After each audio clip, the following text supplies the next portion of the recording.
ನಮಸ್ಕಾರ. ಪಾಕ್ ವಿರುದ್ಧ ಗೆದ್ದ ಬಳಿಕ ಭಾರತ ಕುಡಿಯಿತು ಬಂಪರ್ ಲಾಟರಿ. ಬದಲಾಯಿತು ಟಿ20 ವಿಶ್ವಕಪ್ನ ಸಂಪೂರ್ಣ ಪಾಯಿಂಟ್ಸ್ ಟೇಬಲ್. ಟೂರ್ನಿಂದ ಹೊರಬಿದ್ದವು ಈ 5 ತಂಡಗಳು. ಹೀಗಿದೆ ನೋಡಿ ಎಲ್ಲ 4 ಗುಂಪಿನ ಹೊಸ ಅಂಕಪಟ್ಟಿ. ಹಾಗಾದ್ರೆ ಸುದ್ದಿಯ ಸಂಪೂರ್ಣ ಮಾಹಿತಿ ಏನಿರುವುದನ್ನ ಈ ವಿಡಿಯೋದಲ್ಲಿ ತಿಳಿಸ್ಕೊಡ್ತಾ ಹೋಗ್ತೀನಿ, ಹಾಗಾಗಿ ಕೊನೆವರೆಗೂ ನೋಡಿ.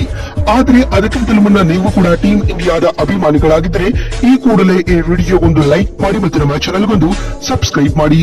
ಹೌದು, 2026ರ ಟಿ20 ವಿಶ್ವಕಪ್ ನಿನ್ನೆ ಅಂದ್ರೆ ಫೆಬ್ರವರಿ 15ರಂದು ಕೂಡ 3 ಪಂದ್ಯಗಳು ನಡೆದಿದ್ದವು ಸ್ನೇಹಿತರೆ. ಮೊದಲ ಪಂದ್ಯ ಮುಂಬೈನ ವಾಂಖೇಡೆ ಸ್ಟೇಡಿಯಂನಲ್ಲಿ ವೆಸ್ಟ್ ಇಂಡೀಸ್ ಹಾಗೂ ನೇಪಾಳ ತಂಡಗಳ ನಡುವೆ ನಡೆಯಿತು. ಇನ್ನು ದ್ವಿತೀಯ ಪಂದ್ಯದಲ್ಲಿ ಯುಎಸ್ಎ ಹಾಗೂ ನಮೀಬಿಯಾ ತಂಡಗಳು ಚೆನ್ನೈನ ಎಂಎ ಚಿದಂಬರಂ ಸ್ಟೇಡಿಯಂನಲ್ಲಿ ಕಾದಾಟ ನಡೆಸಿದವು. ಇನ್ನು ದಿನದ ಪ್ರೈಮ್ ಟೈಮ್ ಪಂದ್ಯದಲ್ಲಿ ಭಾರತ ಹಾಗೂ ಪಾಕ್ ತಂಡಗಳು ಕೊಲಂಬೋದಲ್ಲಿ ಹೋರಾಟ ನಡೆಸಿದವು ಸ್ನೇಹಿತರೆ.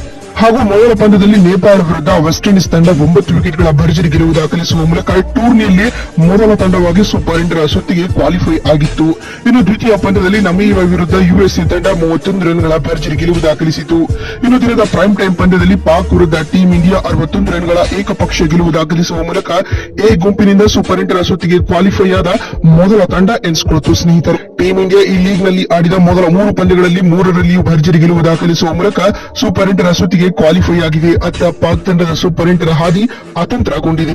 ಹಾಗಾದ್ರೆ ಇದೀಗ ಬಿಡುಗಡೆ ಆಗಿರುವ ಹೊಸ ಪಾಯಿಂಟ್ಸ್ ಟೇಬಲ್ ಯಾವ ರೀತಿಯಾಗಿದೆ ಅಂತ ನೋಡ್ತಾ ಬರುತ್ತಿದ್ರೆ, ಮೊದಲನೇದಾಗಿ ಎ ಗುಂಪಿನಲ್ಲಿ ಭಾರತ ಮೊದಲ ಸ್ಥಾನದಲ್ಲಿದ್ದು ಆಡಿದ 3 ಮ್ಯಾಚ್ಗಳಿಂದ 3ರಲ್ಲಿ ಗೆಲುವು ದಾಖಲಿಸಿ 6 ಅಂಕಗಳೊಂದಿಗೆ ಟೇಬಲ್ ಟಾಪರ್ಸ್ ಆಗಿದ್ದಲ್ಲದೆ ಸೂಪರ್ 8ರ ಹಂತಕ್ಕೆ ಕ್ವಾಲಿಫೈ ಆಗಿದೆ.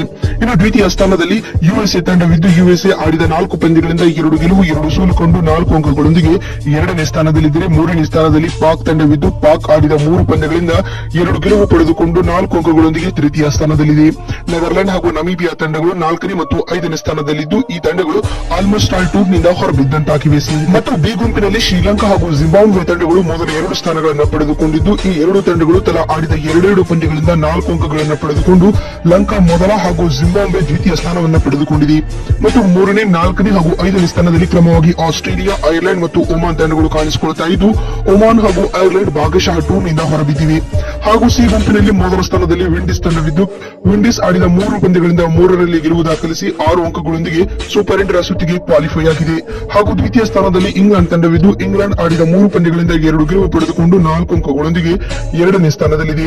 3ನೇ, 4ನೇ ಮತ್ತು 5ನೇ ಸ್ಥಾನದಲ್ಲಿ ಕ್ರಮವಾಗಿ ಸ್ಕಾಟ್ಲೆಂಡ್, ಇಟಲಿ ಹಾಗೂ ನೇಪಾಳ ತಂಡ ಕಾಣಿಸಿಕೊಳ್ತಾ ಇದ್ದು ನೇಪಾಳ ಹಾಗೂ ಇಟಲಿ ತಂಡಗಳು ಬಹುತೇಕವಾಗಿ ಟೂರ್ನಿಂದ ಹೊರಬಿದ್ದಿವೆ. ಇನ್ನು ಕೊನೆಯದಾಗಿ ಡಿ ಗುಂಪಿನಲ್ಲಿ ಆಫ್ರಿಕಾ ಮೊದಲ ಸ್ಥಾನದಲ್ಲಿದ್ದು ದಕ್ಷಿಣ ಆಫ್ರಿಕಾ ಆಡಿದ 3 ಪಂದ್ಯಗಳಿಂದ 6 ಅಂಕಗಳನ್ನು ಪಡೆದುಕೊಂಡು ಟೇಬಲ್ ಟಾಪರ್ಸ್ ಆಗಿದ್ದಲ್ಲದೆ ಸೂಪರ್ 8ರ ಸುತ್ತಿಗೆ ತೇರ್ಗಡೆಯಾಗಿದ್ದಾರೆ.